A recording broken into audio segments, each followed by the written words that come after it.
आपण पाहत आहात EDTV, बातमी अशी जिच्यावर तुम्ही ठेवणार विश्वास।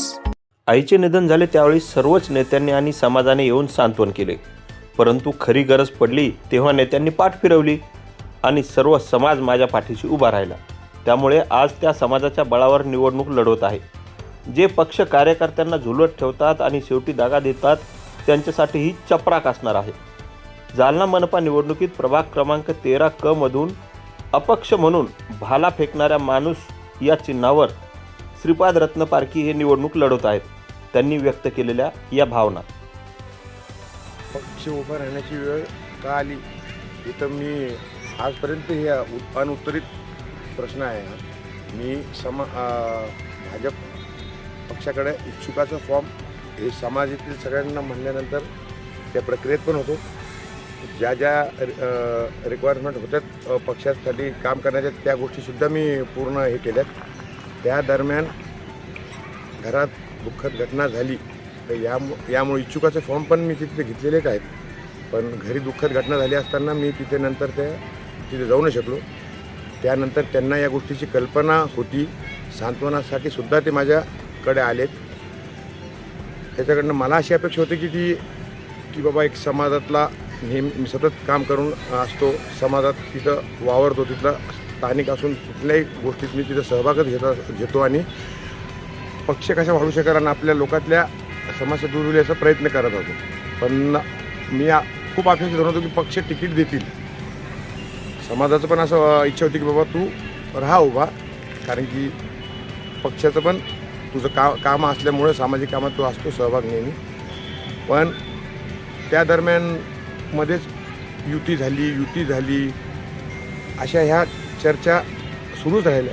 नंतर युती झाली असं कळल्यानंतर मग नंतर येणाऱ्या काळात कोणाचं तिकीट झालं काय झालं मला नंतर काहीच कळता कामा नाही झालं। नंतर शेवटच्या दिवशी असं झालं की युती तुटली। त्याआधीसुद्धा मी साधारणतः 9:30-10 पर्यंत मागितलं पक्षाने तिकीट की द्या, मी आपल्या पक्षाचं सुद्धा बळ वाढवेल आणि आपल्या लोकांच्या सुद्धा कामात मी माझं पूर्ण मनानं त्यांना काम करेन। पण शेवटी आता त्यामुळं माझी इच्छा नव्हती, मी थोडं हे झालो। पण समाजातले लोकांना म्हणले की बाबा अशा जर का लोकांना जर पक्षाची काहीच कदर नाही किंवा इतकं तर डावलतात, मग आपण नेहमी एकनिष्ठ पक्षासोबत राहून पक्ष आपल्या कधी काय करेल, राष्ट्राच्या निवडणुका असतील, राज्याच्या निवडणुका असतील, तेव्हा आपण न बोलवता न विचारता न कोणाचा निरोप येता सुद्धा आपण त्या पक्षासाठी धावत पळत काम करू। जेव्हा स्थानिक निवडणुका असतात की जिथं स्थानिकांच्या अडचणी असतात, महानगरपालिकेच्या माध्यमातून जे सोडवतात, ज्या की माझा इंजिनियर असल्यामुळे नगरपालिकेत माझं नेहमी जाणं असतं, त्या समस्या सोडवण्याचा सर्व लोकांच्या सर्व समाजातील घटकांशी माझे संबंध येतात किंवा त्यांच्या अडचणी येतात, तर ते सोडवण्याचा मी नेहमी प्रयत्न करतो। हे मी असा प्लॅटफॉर्म विचार केला की या माध्यमातून सुद्धा मी ते काम करेल आणि लोकांचे जे काही अडचणी असतील नगरपालिकेतल्या त्या मी सोडवण्याचा पूर्ण प्रयत्न करू शकेल, या हेतूनं मी त्यांना तिकीट मागितले। तर हे डावलले का हे तर आता हे उत्तर तर त्यांनाच द्यावं की का डावलले म्हणून। तुम्हाला तुमच्या प्रभागातील लोकांनी नागरिकांनी का निवडून द्यावं, का असं का वाटतं तुम्हाला की तुम्हाला ते निवडून देतील? आता आता माझे लोक मतदार त्यांचीच अशी इच्छा होती की तुझे नेहमी मी सामाजिक कामात कधी पण अग्रेसर राहतो। परशुराम जयंती असेल, सावरकर जयंती असेल किंवा इतरही सुद्धा कुठल्या असतील किंवा कुणाच्या सुखादुःखाच्या ज्या घटना असतील तिथं सुद्धा मी प्रत्येक वेळेस प्रयत्न करतो की मी त्यांच्या तिथं उपस्थित राहील व त्यांची काही ना काही माझ्या माध्यमातून जी मदत होईल ती मदत करण्याचा प्रयत्न करतो। आणि त्या माध्यमातूनच समाजातील सगळ्या लोकांनाच म्हणलं होतं की तुला आता डावललं आहे तर तू मागं पुढं पाहू नको। तर मला जनतेने सांगितलं की तू उभं राहा, आम्ही तुझ्या पाठीशी आहोत, म्हणून मी हा निर्णय घेतलेला आहे। कदाचित म्हणालो, कदाचित तुम्ही निवडून आलातच तर काय असणार आहे तुमची ध्येय धोरणं? जर या जनतानं आणि आपल्या सर्वांनी जर का विचार करून निवडून दिलं आहे मला, तर मी येणार काय तुम्हाला निश्चितपणे सांगतो की आज जे राजकारणात गृहीत धरणं,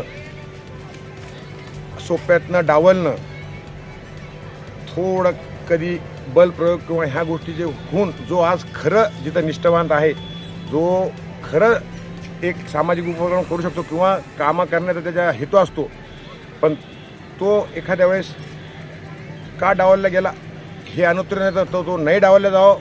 तर म्हणून मी की माघार घेतली नाही. मी म्हणलं काही असो आणि मी काम करण्यास तत्परच राहणार आहे. आणि निवडून दिलं तर ज्या पण सामान्याच्या अडचणी असतात त्या अडचणी मी सोडवण्याचा पूर्णपूर प्रयत्न करत आणि वरिष्ठांना पण या माध्यमातून हे देईल की प्रत्येक ठिकाणी युती झाली तर एक वेगळे उमेदवार द्यायचे किंवा आपलं सोपं राज करून घ्यायचं, पण जो कार्यकर्ता दिवस रात्र झटतो जेव्हा तुमच्या निवडणूक असतात तर त्याच्यावर अन्याय करताना किंवा त्याच्यावर हे करताना थोडं तरी जसं तुम्ही स्वतःबद्दल विचार करता तसा सामान्याच्या कार्यकर्त्याचा पण विचार व्हावा या माध्यमातून मी उभं राहणार. तुमच्या प्रतिस्पर्ध्याविषयी काय सांगाल तुमची? आमच्या प्रतिस्पर्धीबद्दल तर आता मी काय सांगू, ते प्रतिस्पर्धी तर त्यांना आता ते पक्षाने दिलेले आहेत, तर ते प्रतिस्पर्धी झालेले आहेत, पण त्यांचं या प्रभागामध्ये यापूर्वीचे काही काम आहेत का, ह्या इथल्या लोकांशी त्यांचे किती याची जी नाळ जुडलेली आहे हे आता समाज हे माझे इतर सगळे समाज बांधव हे ठरवतील की त्यांना मला कोण निवडून द्यावं आणि त्यांना का निवडून द्यावं. हे मी माझी जनता जनार्दन हे सगळ्या या गोष्टी ठरवतील. कोणत्या पक्षाशी तुमचा सामना होणार आहे?